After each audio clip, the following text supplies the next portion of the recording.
I was over there student who is this rich man who kept you from finishing this poor woman's jewelry made her walk up and down and which distract this bricklayer which made a mess of this wall and which has now. अब ये जो राजा है, the king है, वो अब उस gold Smith से question कर रहा है कि वो कौन इंसान है, वो कौन धनी व्यापारी है जिसने तुम्हें एक गरीब औरत को ज्वेलरी के लिए बार बार आने जाने पे मजबूर किया, बार बार आने जाने के लिए फोर्स किया. Which was the name of the man which made the bricklayer made a mess of wall very big. अब उस इंसान को ये राजा जानना चाहते हैं कि वो मर्चेंट एक्चुअली में कौन है जिसने गोल्ड स्मिथ को इतना फोर्स किया कि पहले उसकी ज्वेलरी बनाया जाए और फिर उसके बाद उस डांसिंग गर्ल की. अब उस मर्चेंट की खोज हो रही है और मर्चेंट की जब खोज होगी तब क्या होता है.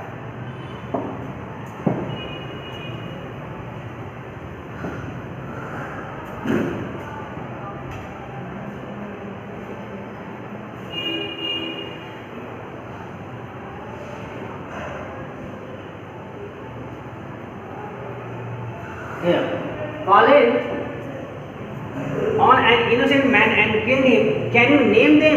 अब राजा उस रिच मर्चेंट की तलाश कर रहा है जो उसको इस तरह से काम करने में डिस्टर्ब किया. And then Goldsmith named the merchant and he was none other than the original owner of the house whose wall had fallen. अब ये जो है गोल्ड स्मिथ का जो आंसर है वो बता रहा है उस मर्चेंट के बारे में जो एक्चुअली में जिसका वॉल गिरा है उसी का ओरिजिनल ऑनर है. जिस व्यापारी का वॉल गिर के उसके नीचे दबने से उस चोर की मृत्यु हो गई है, एक्चुअली में वही ऑनर था. वही उस समय रिच मर्चेंट था जिसने उस गोल्ड स्मिथ को ज्वेलरी बनाने के लिए फोर्स किया था. Right now justice had come full circle and thought the king back to the merchant. When he was rudely summoned back to the court, he arrived crying, "It wasn't me, but my father who ordered the jewelry. He is dead and I am innocent." अब बताया जा रहा है कि राजा कह रहे कि अब न्याय किया जा सकता है. अब इसमें कुछ भी जानने को बाकी नहीं रह गया कि किसने who was the real culprit of that death. अब क्या किया, किंग ने सोचा कि उस आदमी को बुलाया जाए जिसने कोर्ट में केस किया था. उस चोर के भाई को, है ना, चोर के भाई को बुलाया गया. और जब चोर के भाई को बुलाया गया, चोर के भाई को नहीं, जिसका मकान गिरा था, जिसका वॉल गिरा था, उस आदमी को बुलाया गया. और जब उस आदमी को बुलाया तो बताया जा रहा है कि जब वो कोर्ट में आया, he was arriving by crying aloud. बहुत जोर जोर से चिल्लाते हुए कराते हुए वो राजा के दरबार में हाजिर हुआ और उससे कहने लगा, it was not my fault, I was innocent, it was the all fault of my father who ordered the jewellery, but he is not alive now but he dead. अब उनके पिताजी मर गए, अब वो जीवित नहीं है और वो लड़का अपने आप को इनोसेंट बताता है.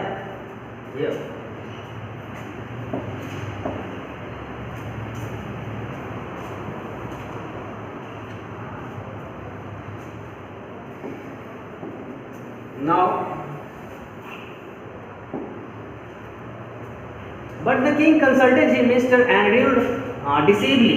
It's true your father is the true murderer, but he is dead now, and but somebody must be punished in his place. अब ये जो राजा है वो अपने मिनिस्टर से गॉसिपिंग कर रहे हैं, उनसे बात कर रहे हैं कि अब एक्चुअली में जो रियल मर्डर है उसके बारे में पता तो चल गया, लेकिन अब वो जिंदा नहीं है. लेकिन एक मर्डर हुई है और उस मर्डर का पनिशमेंट किसी न किसी को मिलना ही चाहिए, तभी उस इंसान को न्याय मिलेगा. तब ये क्या करता है, ये कह रहा है कि in the place of somebody must be punished in the place of, इस आदमी के जगह पे किसी न किसी को क्या पनिशमेंट मिलना चाहिए. You have inherited everything from that criminal father of yours and his riches as well as his sins. I knew that once even when I first set eyes on you that you were at the root of this horrible crime. You must die. अब ये जो राजा कह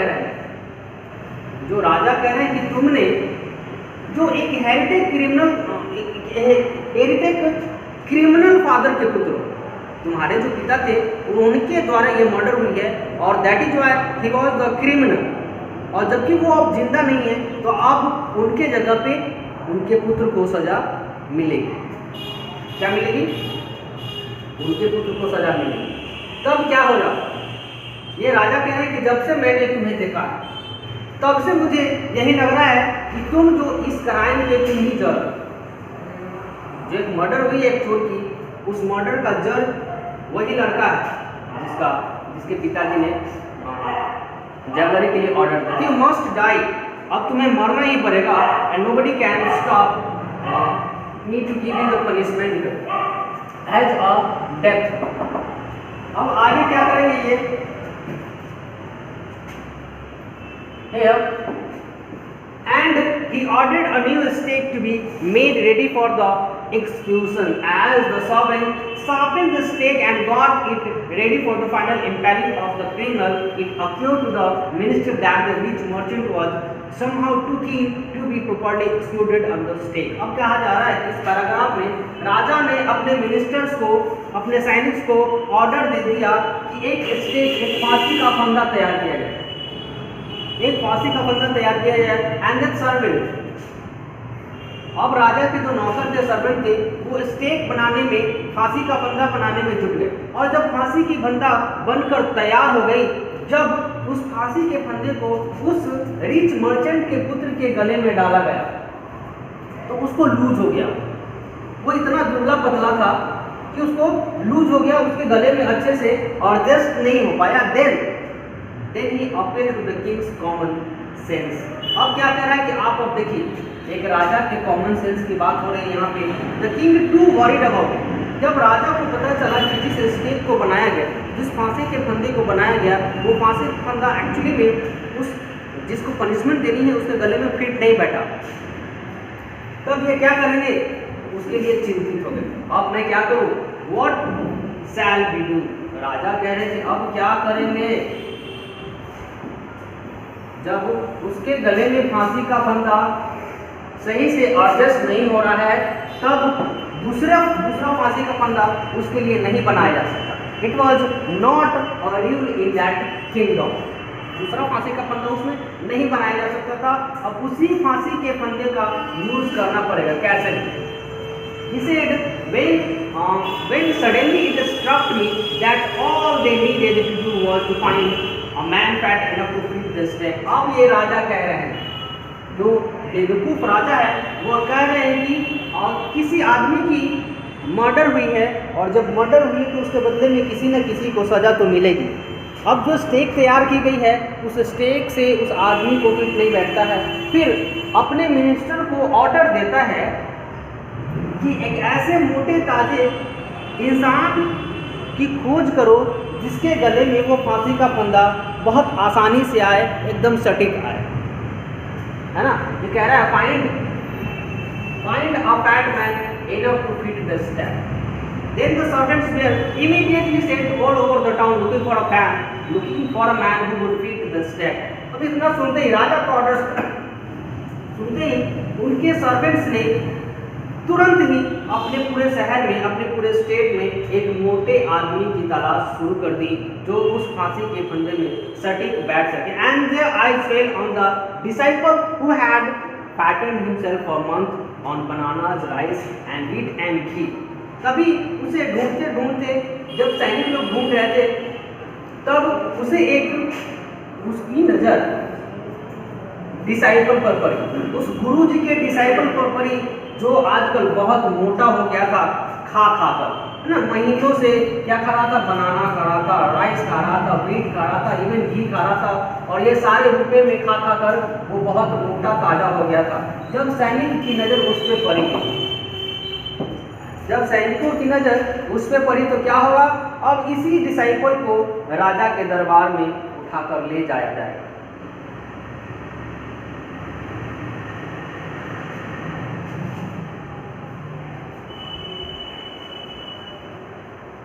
राजा के दरबार में उठाकर ले जाया जाएगा। अब वो क्या रहा है कि व्हाट हैव डन रॉन्ग। अब डिसाइपल को जब उठाकर ले जाने लगे सैनिक, तो वो सैनिक से पूछ रहा है कि मैंने ऐसी कौन सा गलती की है, मैंने कोई गलती नहीं की है। I am a very innocent disciple and I am a सन्यासी to.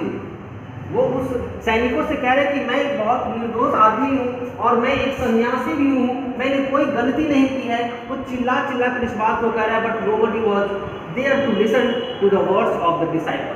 That may be true but it is the royal decree that we should find a man fat enough to feed the state.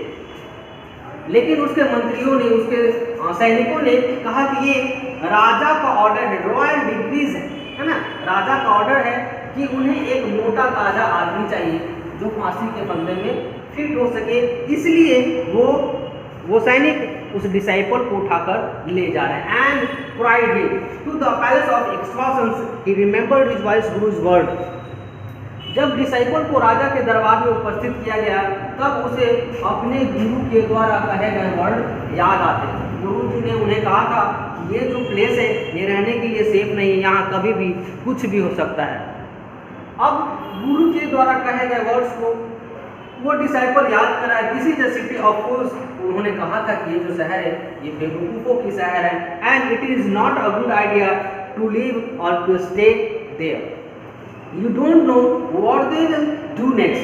तुम्हें नहीं पता कि आगे क्या कर सकते हैं। While he was waiting for death, he prayed to his guru in his heart, asking him to hear his cry whenever he was.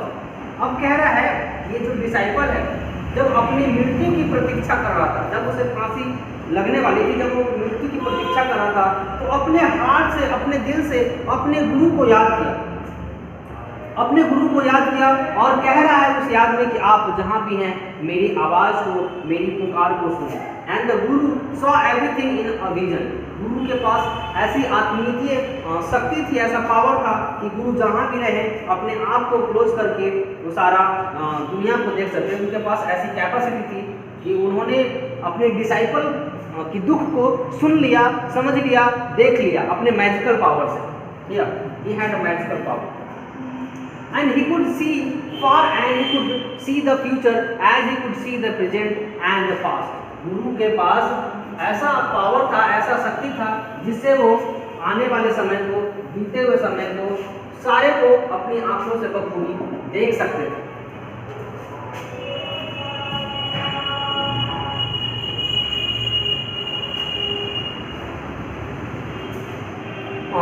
Here he arrived at once to save his disciple. जब अपने disciple की इस बुरी दशा को देखा उन्होंने, तो वो अपने डिसाइपल को बचाने के लिए वहाँ उस राजा के दरबार में पहुँच गए। Who had got himself into such a scrap through love of food, है ना। वो अपने उस राजा के दरबार में अपने आप को उपस्थित कराते हैं to save the life of the disciple. As soon as he arrived, he scolded the disciple and told him something in a whisper. जैसे ही गुरुजी उस राजा के दरबार में पहुंचे, जैसे ही पहुंचे अपने उस डिसाइपल को डांटने लगे और डांटते डांटते उसके कानों में फुसफुसाया, विस्परिंग किया, धीरे धीरे फुसफुसाकर कुछ कहा। Then he went to the king and addressed him. अपने शिष्य को कुछ कानों में कह के गुरुजी राजा के पास गए और राजा को अपना इंट्रोडक्शन दिया। Then, O wisest of king, who is greater, the guru or the disciple? राजा के पास राजा के पास गुरुजी जाकर वो पूछते हैं राजा से कि आप दुनिया के सबसे बुद्धिमान राजा हैं, फिर बताइए कि कौन ग्रेटर होता है, कौन महान होता है। एक गुरु और एक शिष्य की जब तुलना की जाती है तो उन दोनों में से कौन महान है। राजा ने जवाब दिया, ऑफ कोर्स द गुरु। राजा ने जवाब दिया कि of course the guru was greater than a disciple, no doubt about it. उसने कहा इसमें कोई शंका नहीं। Why do you ask this? राजा ने पूछा कि आप इस तरह के क्वेश्चन क्यों कर रहे हैं। then put me to the stake first, put my disciple to death after me. जब राजा ने पूछा कि आप इस तरह के सवाल, इस तरह के क्वेश्चन क्यों कर रहे हैं, तब गुरुजी ने कहा कि तब आप मुझे पहले स्टेक पे लटकाइए। गुरुजी ने कहा कि शिष्य से पहले मुझे फांसी पर लटका दीजिए और मेरे लटकाने के बाद मेरे डिसाइपल को लटकाइए। जब मैं मर जाऊंगा तब मेरे डिसाइपल को फांसी की सजा देंगे।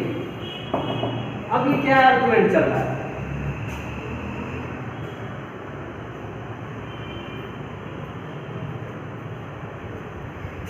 और चल रहा है कि when the disciple heard this, जब उस शिष्य ने अपनी गुरुजी की बात को सुना, he understand and began to clamor, वह गुरुजी की बात को समझ गया।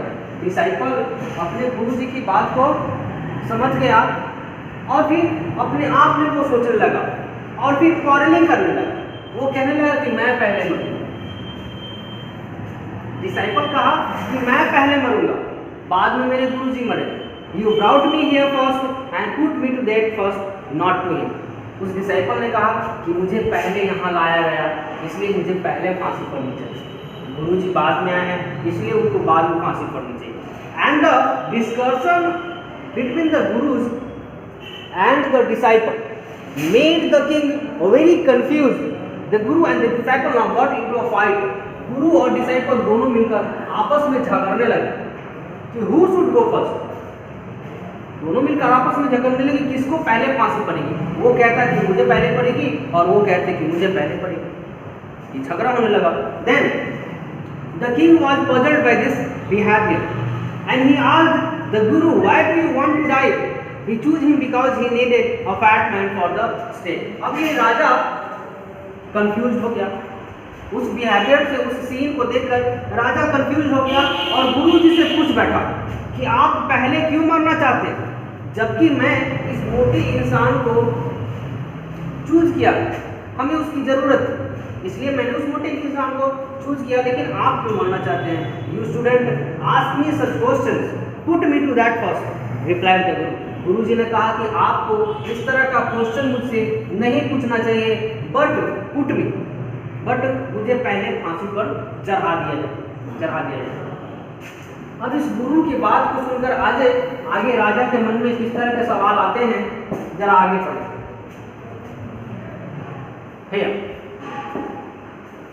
Why? There are some mystery here. As a wise man, you must make me understand. अब ये राजा पूछ रहा है कि क्यों। इस गुरुजी ने जवाब दिया कि कुछ मिस्टीरियस थिंग है, कुछ रहस्य है इसके पीछे।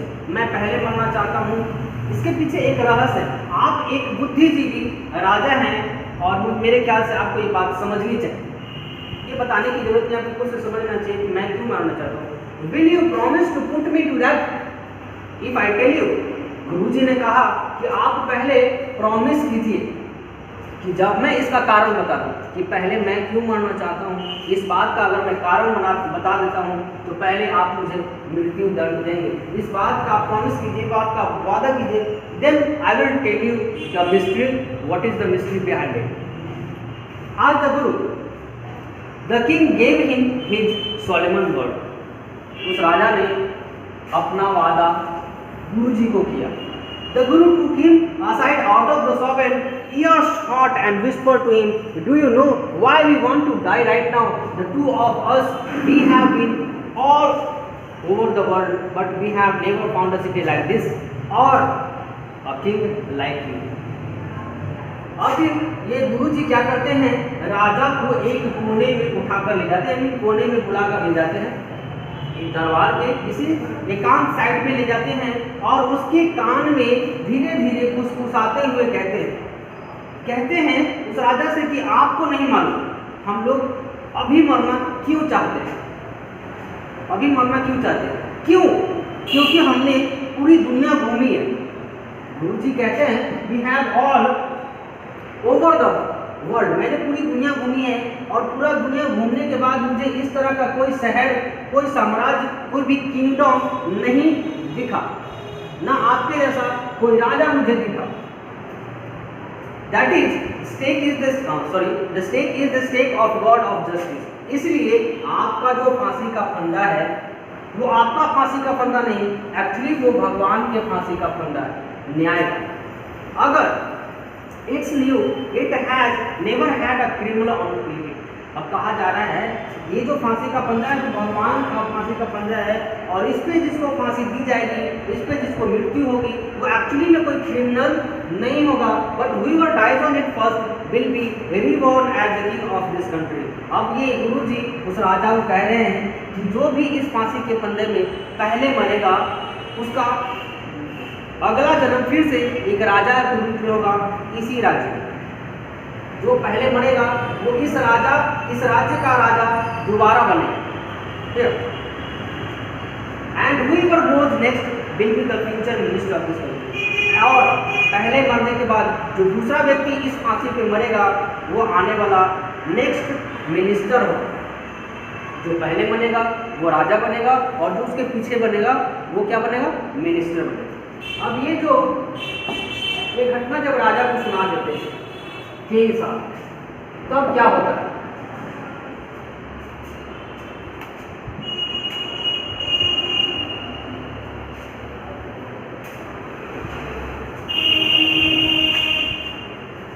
We were sick of our authentic life, and it would be nice to enjoy ourselves as a king and minister for a while। अब ये जो गुरु जी है वो कह रहे कि मैं सन्यासी जीवन से बहुत तंग आ चुका हूँ, बहुत परेशान हो चुका हूँ, इसलिए मैं अपना जीवन एक राजा और एक मिनिस्टर के रूप में बिताना चाहता हूँ।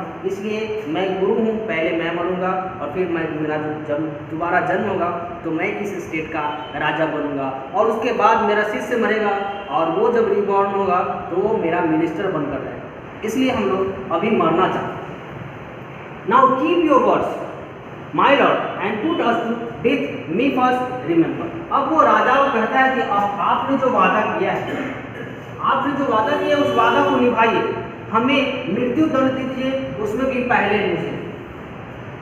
राजा को याद दिलाने की कोशिश करा कि आपने जो वादा किया है आपको याद है, और उस वादे के अनुसार आप मुझे पहले फांसी की सजा देंगे। The king was now throne into deep thought.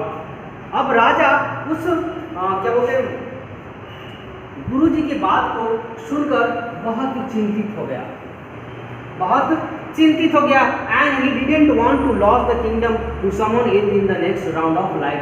इसलिए वो यह नहीं चाहता था कि मैं अपना साम्राज्य किसी और को दे दूं, अगला जब जन्म होगा तो वो किसी और का हो जाएगा, ये राजा नहीं चाहते थे। And then he needed time.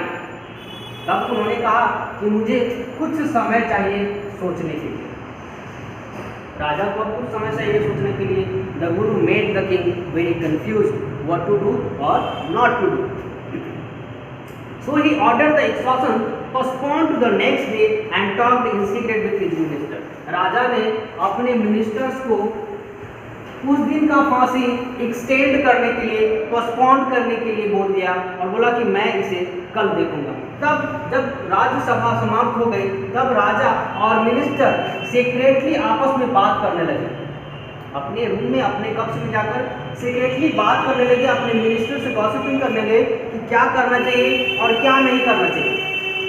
It is now right for us to give over the kingdom to other in the next life। क्या हमारे पास ऐसा अधिकार है कि आने वाले समय में मैं किसी और को राजा बना दूं?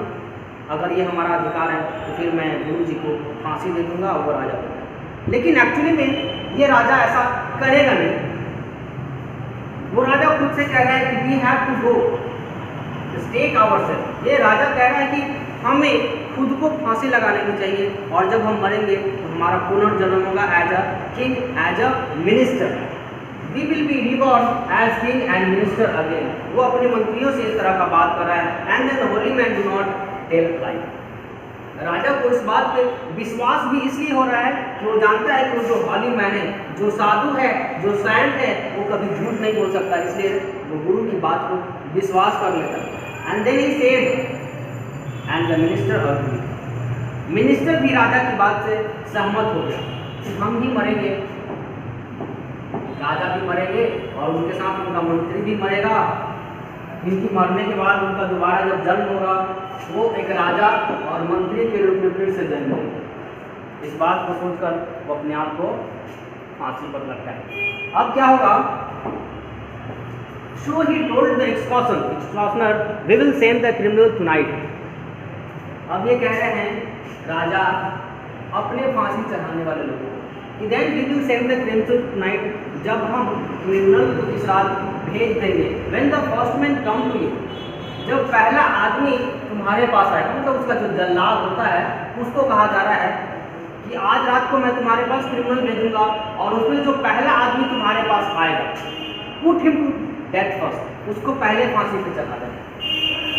And then do the same to the second man, अब उसके बाद जो सेकेंड में जाएगा उसको भी तुम फांसी पे चढ़ा दोगे। And then those are my orders, don't make any mistake. राजा ने कहा ये मेरा ऑर्डर है, ये मेरा हुक्म है, ये मेरा कमांड है, कोई भी गलतियां नहीं करना। That night the king and the minister went secretly to the prison and release the guru and the disciples. अब उसी रात को ये राजा और मंत्री चुपके से जेल के ताप खाने में जाते हैं और गुरु जी को और डिसाइपल को छोड़ देते हैं। गुरु जी और डिसाइपल को छोड़ देते हैं in the disguise themselves as the two and as arranged beforehand with royal servant were taken to the stake and promptly executed. जब गुरु जी को और डिसाइपल को छोड़ दिया जाता है, उसके जगह पे, गुरु जी की जगह पे और डिसाइपल की जगह पे किंग और उसका मिनिस्टर उस जल्लाद के पास जाते हैं। अंधेरे में उस जल्लाद को पता नहीं चलता है, अंधेरे में उस जल्लाद को पता नहीं चलता है और दोनों को फांसी दे दी जाती है। मतलब राजा और उसके मिनिस्टर को फांसी दे दी जाती है और वहाँ से गुरु जी और उसके डिसाइपल बचकर निकल जाते हैं। When the bodies were taken down, अब कहा जा रहा है फांसी तो रात के अंधेरे में हो गई, किसी को पता भी नहीं चला, लेकिन सुबह जब उनके डेड बॉडी को स्टेक से उतारा गया, उसको बाहर लगाया गया, then the crows and the vulture and the people panicked। जब राजा और मिनिस्टर के डेड बॉडी को उतारा गया, उसे बाहर लाया गया, तो बताया जा रहा है कि उसकी जो प्रजा थे, उसके जो उस राज्य में जो क्रो रहते थे, उस राज्य में जो वंशज रहते थे, उस दशा को देखकर गुस्से में हो गए। They saw before them the dead bodies of the king and the minister. वे लोग अपने राजा और मिनिस्टर की डेड बॉडी को देखकर क्रोधित हो गए। Then the city was in confusion, all night they mourned and discussed the future of the kingdom. अब उस राज्य में जो लोग रहते थे, जो जनता रहती थी, वे सारे के सारे कंफ्यूज हो गए, पूरा का पूरा शहर कंफ्यूजन में हो गया और वो पूरा रात इस चिंता में रहे, इस दुख में रहे और डिस्कस करते रहे कि हमारा फ्यूचर क्या होगा, हमारे किंगडम का फ्यूचर कैसा होगा। Some people suddenly thought of the guru and the disciple and got up with them as they were preparing to leave down unnoticed। तभी उनमें से जो कुछ लोग थे, उन्होंने डिस्कस किया about the guru and about his disciple. उन्होंने बात की कि क्यों ना हम उस गुरु और उस डिसाइपल को ही हमारे इस किंगडम का राजा बना दिया। इस बात की तैयारी करके जब लोग उस गुरु और डिसाइपल के पास पहुंचे, तो गुरु और डिसाइपल उस जगह को छोड़ने की तैयारी कर रहे थे बिना किसी सूचना के। When we need a king and a minister, सेठ समूह किसी ने गुरु और उसके शिष्य से कहा कि जब हमें अभी एक राजा और एक मिनिस्टर की जरूरत है, तब आप कहाँ जा रहे हैं। तभी उसके बाद में दूसरे लोगों में सहमति जताई। Then he begged the guru and the disciple to be their king and their minister. It didn't take my argument to pursue the disciple, but it took longer to pursue the guru। अब वहाँ के जो प्रजा थे वो गुरु और शिष्य के सामने भिक्षा मांगने लगे, बेग करने लगे कि आप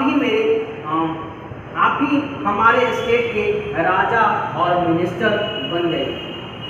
बहुत लंबे आर्गुमेंट के बाद डिसाइपल और गुरु को राजा और मिनिस्टर बना दिया गया। And they finally agreed to rule over the kingdom as the foolish king and the silly minister on the condition that they would change all the old laws.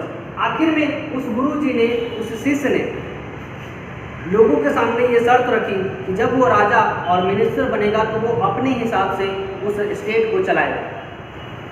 पहले वाले राजा के अनुसार वो अपने स्टेट को नहीं चलाया। ये कंडीशन रखा और उस कंडीशन के आगे सारे लोग सहमति जता दी।